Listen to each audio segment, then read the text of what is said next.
Sual verilir ki, boşanmaq günahdırmı? Mənəvi cəhətdən bədbəxtsən və yoldaşına göstərməməyə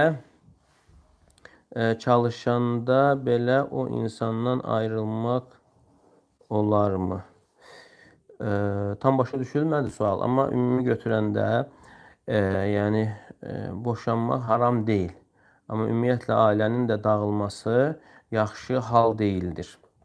Və Allah Teala buyurur ki, وَجَعَلَ بَيْنَكُمْ مَوَدَّةً وَرَحْمَةً. Allah Teala ailədə sevgi və mərhəmət qoymuşdur. Və alimlər də buyurur ki, bəzən ola bilir ki, yəni ər-arvad arasında sevgi qalmır, sevgi yoxa çıxır.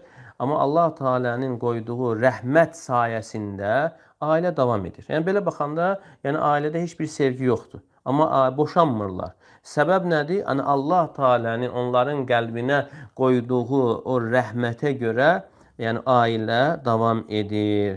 Yəni şərt deyil ki, orada yəni sevgi mütləq şəkildə olsun.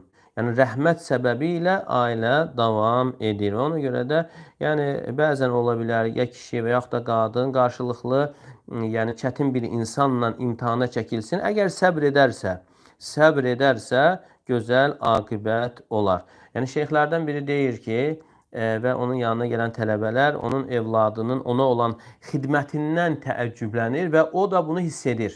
Və görür ki, tələbələr yəni o evladının ona olan xidmətindən, əxlaqından, davranışından təəccüblənirlər və onlara sual verir, deyir ki, yəni siz ona təəccüblənirsiniz. Onlar deyirlər ki, bəli. Və deyir ki, onun anası mənim üzümə 20 il gülümsəməyib.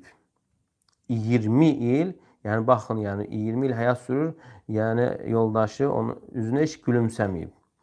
Deyir, mən səbr elədim. Mən səbr elədim və Allah Teala mənim üçün belə gözəl evlad, itaətkar evlad, yəni bəxş elədi. Yəni bu da onu bildirir ki, yəni səbrin gözəl nəticəsi olur.